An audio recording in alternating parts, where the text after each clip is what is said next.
सोहेल अफरीदी ने कहा क्या, जरा ये आप सुने। उन्होंने कहा जी मैं पॉलिसी साजों को कहता हूं कि आप अपनी पॉलिसी के असरात का अंदाजा आपको नहीं होता। बंद कमरों में कोई पॉलिसी खैबर पख्तूनख्वा में नहीं चलेगी। आप अपने बच्चों के बारे में सोचें कि तीरा के बच्चे सर्दी के अंदर कैंपों में पड़े हुए हैं, आपके बच्चे वहां पे रह सकते हैं, आप रह सकते हैं? तो आपने हमें बहुत तकलीफ दी है। पॉलिसी वही चलेगी जो खैबर पख्तूनख्वा की अवामी हुकूमत बनाएगी। मैं आपको पॉलिसी के साथ गारंटी देता हूं कि अगर 100 दिन के अंदर खैबर पख्तूनख्वा में अमन आ जाएगा, अगर आप मेरी पॉलिसी चलने दें। ये बात की सोहेल अफरीदी ने कि डंडे की पॉलिसी खाली नहीं चलेगी, ये गुड तालिबान बैड तालिबान वाला खेल नहीं चलेगा। आप हमें मौका दें, मुझे मेरी पॉलिसी इंप्लीमेंट करने दें, मुदाखलत ना करें, 100 दिन के अंदर खैबर पख्तूनख्वा में अमन आ जाएगा।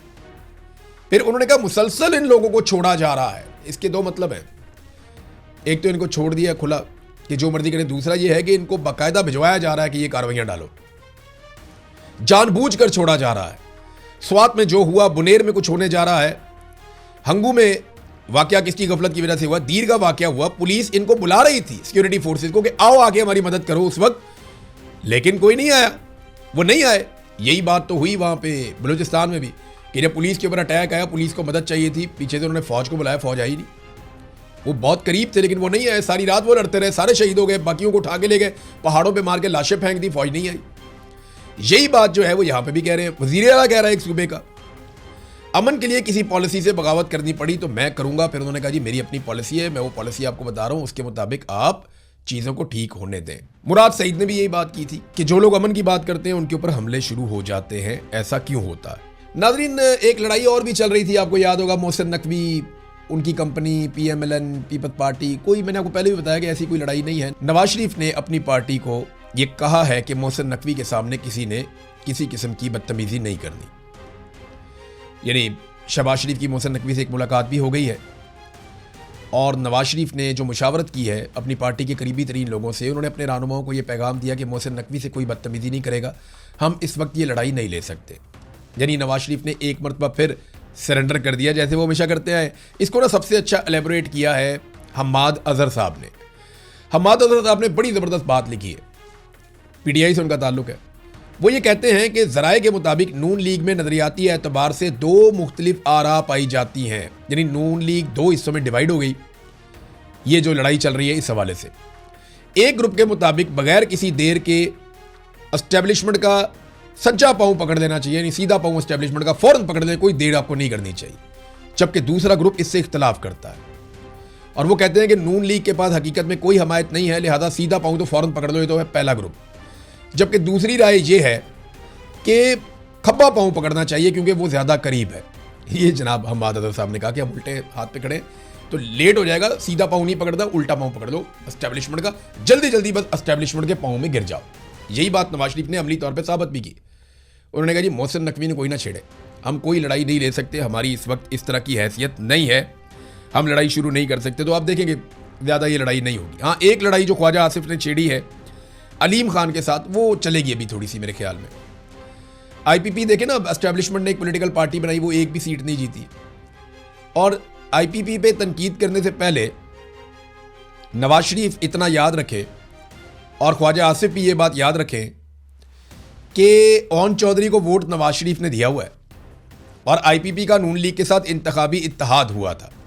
लेकिन अभी अलीम खान साहब के परपुर्जे निकल आए हैं तो उन्हें लगता है कि यार हमारे सामने ही हमारे हाथ का बच्चा परपुर्जे निकालेगा और ये हमारे खिलाफ बात करेगा, ये बताएगा मुजफ्फराबाद में रोड क्यों नहीं बनी। हालांकि ये वज़ीर मवासलात है, इसने एक मरतबा भी, ख्वाजा आसिफ ने कहा कि ये बंदा काबीना के एक भी इजलास के अंदर इसने कभी मुतालबा नहीं किया, कभी कोई ब्रीफिंग नहीं दी, कभी कोई बात नहीं की सड़क के बारे में। वहाँ जाके इसने रोला डाल दिया ये सड़क क्यों नहीं बनी, और अगर सड़क नहीं बनी तो पिछले 2.5 साल से यही तो वज़ीर मवासलात है, इसी का काम है ये सड़क बनाना, हमारे खाते कैसे डाल सकता। फिर तो उन्होंने कहा जी लाहौर रावी के किनारे जो बस्तियाँ डूब गई थी उसके लिए भी जिम्मेदार यही आदमी है। तो ख्वाजा आसिफ धुलाई कर रहा है अलीम खान की, अलीम खान के बंदे धुलाई कर रहे हैं ख्वाजा आसिफ की कि तू जाली सीट के ऊपर है, तेरी औकात ही कोई नहीं है, और ख्वाजा आसिफ के पुराने स्टेटमेंट निकाल के डाल रहे हैं। अब आपको मैं मजे की बात बताता हूँ कि अलीम खान, इतना ईगो आ जाती है ना बंदे की, पैसा हो तो ईगो भी आ जाती है, और कमज़ोर के ऊपर तो वैसे ही बड़ा गुस्सा चढ़ता है। अभी कोई कैप्टन मेजर कोई फ़ोन करके गालियाँ भी दे देगा तो इनकी ये कुसक नहीं सकते, ये एक लफ्ज़ नहीं बोल सकते, ये जवाब ही नहीं दे सकते। लेकिन ख्वाजा आसिफ है ना, पॉलिटिकल आदमी है, उसको गंदा करना है, तो इन्होंने ना मुख्तलिफ कंपनियों से रब्ता करना शुरू कर दिया।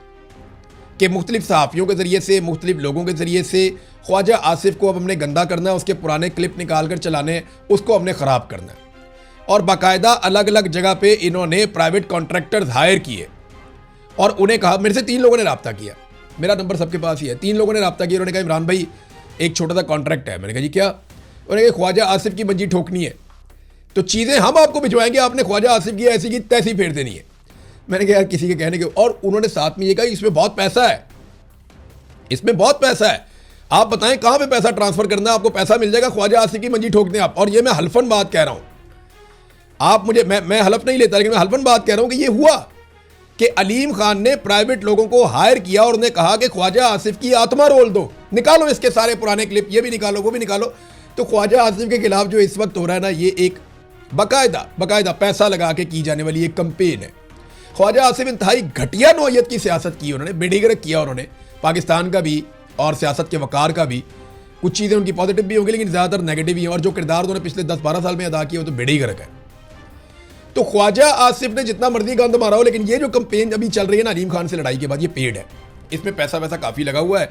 और अलग अलग लोगों ने मेरे से रब्ता किया और मुझे कहा जनाब बहुत पैसा है, आप सिर्फ ख्वाजा आसिफ को जो बुरा कहना है, आप तो पहले ही इनके खिलाफ हैं, तो आप कर देना भाई थोड़ा सा। मैंने कहा यार ऐसे नहीं करूँगा। फिर मैंने सोचा इसको एक्सपोज कर देते हैं, इसको एक्सपोज कर देते हैं कि अलीम खान अपने पैसे के ज़रिए से ख्वाजा आसिफ पे अटैक करवा रहा है। अब ख्वाजा आसिफ जाने और अलीम खान जाने, हमारा तो प्रॉब्लम यह है कि पेट्रोल की कीमतें कम नहीं हो रही। ये देखें ना आप, आलमी मंडी में पेट्रोलियम मसनूआत की कीमतें लगातार कम हो रही हैं, $80 फी बैरल से भी नीचे चली गई हैं, $75 तक, $78 तक। ये कीमतें जंग से पहले वाले हालात में वापस आ गई, लेकिन पाकिस्तान में कीमतों को ठीक नहीं कर रहे। सिर्फ पिछले 15 दिनों में डीजल की कीमत में ₹70 फी लीटर का इजाफा किया गया और चंद पैसे की कमी की गई। अफगानिस्तान में जो इजाफा हुआ वो ₹1 कुछ पैसे का इजाफा हुआ 15 दिनों में।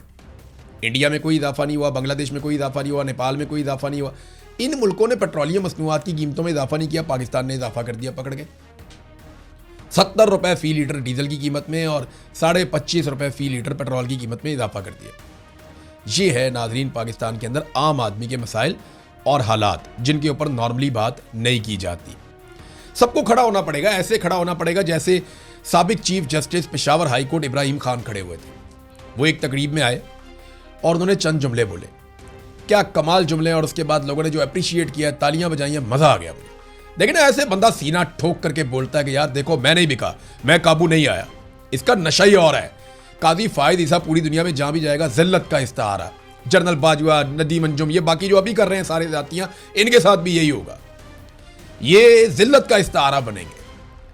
आज भी वो जजेस जिन्होंने 2 नंबरियां की हैं, उनकी औलाद ये बता नहीं सकती कि हम उसकी औलाद हैं। कादी फायद ईसा ने जो गंद मारा, गंद घोला, जो आज ये जजेस गंद घोल रहे हैं, ये कल को अपना तारुफ करवा सकेंगे? सवाल ही पैदा नहीं होता। देखे ना कैसा शेर का बच्चा, इसको बोलते हैं काजी मुनसिफ, जो आज भी सीना ठोक कर बोल रहा है। उसने कहा जी आपने बड़ा जबर किया, बच्चों पर किया, फैमिलीज पर किया, लेकिन अल्हम्दुलिल्लाह आपके इस भाई को पूरे पाकिस्तान में कोई नहीं खरीद सका। लोगों ने बहुत तालियां बजाई। मैं चाहता हूं आप इसको सुने, आप सुनेंगे आपको फील आएगी।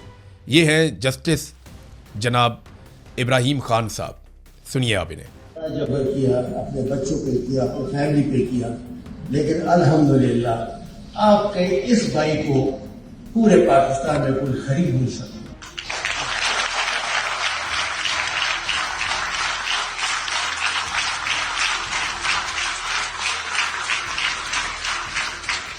ये अभी और भी तालियां बाकी हैं, लोगों ने इतनी ताली बजाई है, कोई बंदा खड़ा होकर नहीं कह सका कि आपने ज्यादती की थी। ये होते हैं मुनसिफ, ज़मीर भी साफ और इंसाफ किया उन्होंने, वाकई इंसाफ किया उन्होंने। अल्लाह रब्बुल इज़्ज़त तमाम जजेस को इनके नक्शे कदम पे या ऐसे अच्छे जजेस के नक्शे कदम पर चलने की तौफीक अता फरमाए। अब तक के लिए इतने, अपना ख्याल रखिएगा, अपने इस चैनल का भी। अल्लाह हाफ़िज़।